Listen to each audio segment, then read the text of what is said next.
ഇതുപോലൊരു ബോക്സ് വെച്ച് നല്ലൊരു ഡെസ്ക് ഓർഗനൈസർ ചെയ്തെടുക്കാം.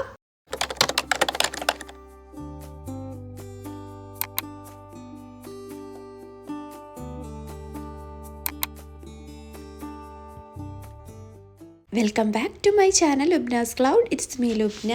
അപ്പോൾ എല്ലാം ഓർഗനൈസ് ചെയ്ത് വെക്കാൻ ഇഷ്ടമുള്ളവരാണെങ്കിൽ ഇതുപോലൊരു ബോക്സും മതി, നമുക്ക് നല്ലൊരു ഡെസ്ക് ഓർഗനൈസർ ചെയ്തെടുക്കാൻ പറ്റും. അപ്പം സത്യം പറഞ്ഞാൽ ഇങ്ങനെയുള്ളൊരു ബോക്സ് ചെയ്തെടുക്കുക എന്ന് പറയുന്നത് എനിക്കൊരു ചെറിയൊരു ഡൗട്ട് ഉണ്ടായിരുന്നു കേട്ടോ. ഇതിൽ നമുക്ക് ഇതുപോലെ കട്ട് ചെയ്തൊക്കെ റെഡിയാക്കാൻ പറ്റുമോ എന്നുള്ളത്. എന്നാലും ഞാനൊന്ന് ട്രൈ ചെയ്ത് നോക്കിയാണ്, സംഭവം സക്സസ് ആയി. അപ്പോൾ നമ്മൾ ഇതുപോലെ ഡിസൈൻ ഇതിൽ ജസ്റ്റ് വരച്ചു കൊടുത്തിട്ടുണ്ട്. ഇനി ആ ഒരു ഷേപ്പിൽ നമുക്കിതൊന്ന് കട്ട് ചെയ്തെടുക്കണം. നോർമലി ഇതുപോലുള്ള ഓർഗനൈസർ ചെയ്യാറുള്ളത് ഇപ്പോൾ ചെരിയോസ് അല്ലെങ്കിൽ ഫ്ലേക്സിൻ്റെ ഒക്കെ ബോക്സ് ഉണ്ടല്ലോ, അങ്ങനത്തെ ടൈപ്പ് ബോക്സിലാണ്. കുറച്ചും കൂടെ ഈസിയാണ് അങ്ങനത്തെ ടൈപ്പിൽ. പക്ഷേ ഇങ്ങനെയുള്ളൊരു ബോക്സ് കിട്ടിക്കഴിഞ്ഞാൽ നമുക്ക് ചെയ്യാൻ പറ്റുമോ എന്നുള്ളതായിരുന്നു എൻ്റെ ഡൗട്ട് കേട്ടോ. അങ്ങനെയാണ് നമ്മളിതൊന്ന് ട്രൈ ചെയ്ത് നോക്കാമെന്ന് വിചാരിച്ച്.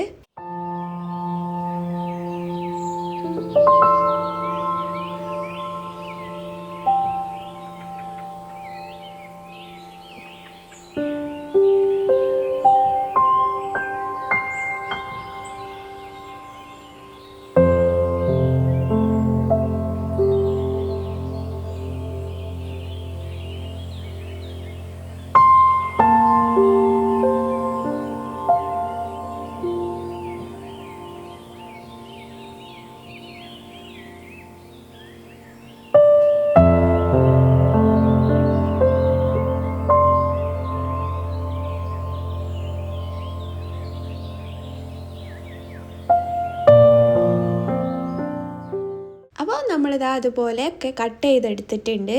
ഇനി ഞാനിതാ ഈ ഒരു സൈഡിൽ രണ്ടും ചെറിയൊരു കാർഡ്ബോർഡ് പീസ് സ്റ്റിക്ക് ചെയ്ത് കൊടുക്കുന്നുണ്ട് കേട്ടോ. അപ്പോൾ അത് സ്റ്റിക്ക് ചെയ്യണ്ടെങ്കിൽ വേണ്ട, ആ രീതിയിൽ നമുക്ക് ചെയ്തെടുക്കാം. അപ്പോൾ ഞാൻ എന്തായാലും ഇവിടെ ഇതുപോലൊരു കാർഡ്ബോർഡ് പീസ് സ്റ്റിക്ക് ചെയ്ത് കൊടുക്കേണ്ടത് നമ്മുടെ പേപ്പർ ടാപ്പ് വെച്ചിട്ടാണ് സ്റ്റിക്ക് ചെയ്ത് കൊടുക്കുന്നത്. പിന്നെ അതിന് ചുറ്റും എനിക്ക് കുറച്ചും കൂടെ ഒരു ഉറപ്പൊക്കെ കിട്ടാൻ വേണ്ടിയിട്ട് ഞാൻ പേപ്പർ ടാപ്പ് ഒട്ടിച്ചെടുത്തിട്ടുണ്ട്. ഇനി നമുക്കിതിൻ്റെ ഉള്ളിലായിട്ട് നോർമൽ നമ്മുടെ വൈറ്റ് A4 പേപ്പർ ഇതുപോലെ വൈറ്റ് ഗ്ലൂ യൂസ് ചെയ്തിട്ട് സ്റ്റിക്ക് ചെയ്ത് കൊടുക്കുകയാണ് കേട്ടോ. അതുപോലെ നമ്മൾ ഉള്ളിൽ ഫുള്ളായിട്ട് സ്റ്റിക്ക് ചെയ്യുന്നുണ്ട്. പിന്നെ ഇപ്പോൾ ബുക്കൊക്കെ ഓർഗനൈസ് ചെയ്ത് വെക്കാനാണെന്നുണ്ടെങ്കിൽ നിങ്ങളുടെ ബുക്കിനനുസരിച്ചിട്ട് തന്നെ സൈസ് ബോക്സ് കട്ട് ചെയ്തെടുക്കുക.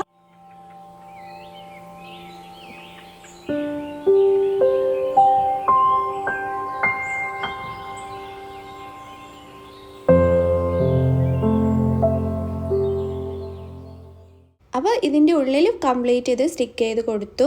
എന്നിട്ട് ഞാൻ കുറച്ചും കൂടെ ഒരു വൃത്തിയും ഒരു ഭംഗിക്കൊക്കെ വേണ്ടിയിട്ട് ഞാനിതാ ഇതുപോലെ സ്റ്റിക്കർ ഷീറ്റിൽ ഒരു ഡിസൈൻ പ്രിൻ്റ് എടുത്തിട്ടുണ്ട്. അപ്പോൾ നമ്മൾ പിൻട്രസ്റ്റ് പോയി കഴിഞ്ഞാൽ ക്യൂട്ട് വാൾപേപ്പേഴ്സിനൊക്കെ സെർച്ച് ചെയ്ത് കൊടുത്താൽ നമുക്ക് ഒത്തിരി ഇതുപോലത്തെ ഡിസൈൻസ് കിട്ടും. അത് നിങ്ങൾക്ക് ഏതാണോ വേണ്ടത് നിങ്ങളുടെ തീമിനനുസരിച്ച് എടുക്കുക. എന്നിട്ട് ആ 3 ഡോട്ട് അവിടെ ക്ലിക്ക് ചെയ്ത് ഡൗൺലോഡ് ചെയ്ത് കഴിഞ്ഞ് നമുക്ക് സ്റ്റിക്കർ ഷീറ്റിൽ ഇതുപോലെ പ്രിൻ്റ് ചെയ്തെടുക്കാൻ കിട്ടും. ഒരു 40 to 60 റുപ്പീസ് ആയിരിക്കും പ്രിൻറ്റിങ്ങിൻ്റെ കോസ്റ്റ് കേട്ടോ. ലേസർ പ്രിൻറ്റിംഗ് ആണ് ചെയ്യുന്നത്. അപ്പോൾ ഇങ്ങനെ തന്നെ ചെയ്യണമെന്നില്ല കേട്ടോ. ഞാൻ കുറച്ചും കൂടെ ഒരു വൃത്തിക്കൊക്കെ വേണ്ടിയിട്ടാണ് ഇങ്ങനെ ചെയ്തെടുക്കാമെന്ന് വിചാരിച്ച്. അങ്ങനെ ആകുമ്പോൾ നമ്മൾ ശരിക്കും ഇങ്ങനെ ഷോപ്പിൽ നിന്ന് വാങ്ങിച്ച പോലെ തോന്നും. നമ്മളൊരു DIY ആയിട്ട് തോന്നാത്ത രീതിയിൽ തന്നെ കിട്ടും കേട്ടോ. അത്യാവശ്യം നല്ലൊരു ക്വാളിറ്റിയിൽ തോന്നും. പിന്നെ ചില ഡിസൈൻസൊക്കെ നമുക്ക് വരയ്ക്കാൻ ചിലപ്പം പറ്റിക്കൊള്ളണമെന്നില്ല. പിന്നെ അതുപോലെ തന്നെ ഇതുപോലെ ഒരുപാട് നമുക്ക് വാൾപേപ്പേഴ്സ് വാങ്ങിക്കാൻ കിട്ടില്ല. അപ്പോൾ എല്ലാവർക്കും ചിലപ്പോൾ അത് വാങ്ങിക്കാൻ പറ്റിക്കൊള്ളണമെന്നില്ലല്ലോ. അപ്പോൾ ഇതാവുമ്പോൾ ഇഷ്ടമുള്ള ഡിസൈൻസ് ഡൗൺലോഡ് ചെയ്ത് കഴിഞ്ഞാൽ നമുക്ക് ഇതുപോലെ നമുക്ക് നല്ലൊരു ഓർഗനൈസർ ചെയ്തെടുക്കാൻ പറ്റും. ഇനിയിപ്പോൾ സ്കൂളൊക്കെ തുറന്നിരിക്കുന്ന സമയമാണല്ലോ, അപ്പോൾ നമ്മുടെ ഡെസ്കിലേക്കൊക്കെ ഒന്ന് ഓർഗനൈസ് ചെയ്ത് വെക്കാൻ വളരെ യൂസ്ഫുൾ ആണ്. പിന്നെ നമ്മുടെ ഈ ഒരു സ്റ്റിക്കർ ഷീറ്റ് സ്റ്റിക്ക് ചെയ്തെടുക്കുമ്പോൾ നല്ല കെയർഫുള്ളായിട്ട് ബബിളൊന്നും വരാത്ത രീതിയിൽ ഞാൻ ഈ വീഡിയോയിൽ കാണിച്ച പോലെ തന്നെ മെല്ലെ മെല്ലെ ഓരോ സൈഡും സ്റ്റിക്ക് ചെയ്ത് കൊടുക്കുക കേട്ടോ. പിന്നെ കോർണേഴ്സൊക്കെ നമ്മൾ ഇതുപോലെ ഇങ്ങനെ നന്നായിട്ട് പ്രസ് ചെയ്ത് തന്നെ സ്റ്റിക്ക് ചെയ്യുക. ഇതുപോലെ മൊത്തം ഇങ്ങനെ പീൽ ചെയ്തിട്ട് അങ്ങ് സ്റ്റിക്ക് ചെയ്യരുത് കേട്ടോ. അതുപോലെ കുറച്ച് കുറച്ചായിട്ട് തന്നെ സ്റ്റിക്ക് ചെയ്ത് കൊടുക്കാവുള്ളൂ, അല്ലെങ്കിൽ ബബിൾസ് വന്ന് വൃത്തികേടാവും. നമ്മൾ നോർമലി വാൾപേപ്പേഴ്സൊക്കെ സ്റ്റിക്ക് ചെയ്യുന്ന പോലെ തന്നെ. അപ്പം ഇതുപോലെ കോർണേഴ്സൊക്കെ നമ്മൾ ഈ രീതിയിൽ കട്ട് ചെയ്തിട്ട് വേണം സ്റ്റിക്ക് ചെയ്ത് കൊടുക്കാൻ. അപ്പോൾ നമ്മളിതിൻ്റെ ഷോർട്ട് വീഡിയോ ഇട്ട സമയത്ത് അത്യാവശ്യം കുറച്ച് പേരൊക്കെ കണ്ടിട്ടുണ്ടായിരുന്നു കേട്ടോ. അപ്പോൾ ഇതിൻ്റെ ഫുൾ വീഡിയോ ഇടുമെന്ന് ചോദിച്ചിട്ട് ഒരുപാട് കമൻറ്റ്സ് വന്നിട്ടുണ്ടായിരുന്നു. അപ്പോൾ അതുകൊണ്ടാണ് കേട്ടോ, ഞാനിപ്പോൾ നല്ലൊരു സമയം തന്നെയാണല്ലോ, അപ്പോൾ അതുകൊണ്ടാണ് ഇതിൻ്റെ ഒരു ഫുൾ വീഡിയോ. അപ്പോൾ കണ്ടവർ സ്കിപ്പ് ചെയ്യുക. അപ്പം കൂടുതൽ ഡീറ്റെയിൽ ആയിട്ട് അറിയണം എന്നുള്ളവർക്ക് വീഡിയോ ഫുള്ളായിട്ട് കാണാം കേട്ടോ, സ്കിപ്പ് ചെയ്യാതെ. അപ്പം എനിക്ക് അറിയാവുന്ന രീതിയിൽ ഡീറ്റെയിൽ ആയിട്ട് തന്നെ ഞാനിതിൽ പറഞ്ഞിട്ടുണ്ട്. പിന്നെ എനിക്ക് മുമ്പത്തെ വീഡിയോയിൽ കമൻറ്റ് വന്നിട്ടുണ്ടായിരുന്നു കേട്ടോ, സ്പീഡ് ഒന്ന് കുറച്ചുകൂടെ എന്ന് ചോദിച്ചിട്ട്. അപ്പം ഞാൻ മാക്സിമം എൻ്റെ ഒരു ഇതിൽ തന്നെയാണ് വീഡിയോ വോയിസ് കൊടുക്കുന്നത് കേട്ടോ. അപ്പോൾ അതിൽ സ്പീഡ് കുറയ്ക്കാൻ തന്നെ നമ്മൾ നോർമലി സംസാരിക്കുന്ന ഒരു രീതി ഉണ്ടല്ലോ, അപ്പോൾ അതുകൊണ്ടാണ്. അപ്പോൾ എനിക്ക് തോന്നുന്നു ഷോർട്സിലാണ് ഞാൻ പിന്നെയും കുറച്ച് സ്പീഡിൽ സംസാരിക്കാറുള്ളത്. അപ്പം ഇൻ കേസ് നിങ്ങൾക്ക് ഒരു ബുദ്ധിമുട്ടായിട്ട് തോന്നുന്നുണ്ടെങ്കിൽ നമുക്കിതിൽ ഓപ്ഷൻ ഉണ്ടല്ലോ സ്പീഡ് അഡ്ജസ്റ്റ് ചെയ്യാനുള്ള. അപ്പോൾ അതിൽ സ്പീഡ് അഡ്ജസ്റ്റ് ചെയ്തിട്ടൊന്ന് വാച്ച് ചെയ്യുക കേട്ടോ. മാക്സിമം ഞാൻ സ്ലോ ചെയ്യാം.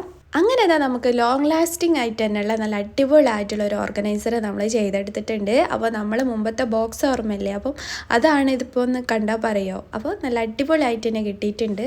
അപ്പോൾ പെട്ടെന്ന് തന്നെ ചെയ്ത് നോക്കുക. പിന്നെ ഇങ്ങനത്തെ ബോക്സ് ഒന്നും കിട്ടിയില്ല എന്ന് വിചാരിക്കേണ്ട, ഈ രീതിയിൽ നമുക്ക് കട്ട് ചെയ്ത് അടിപൊളിയാക്കി എടുക്കാം.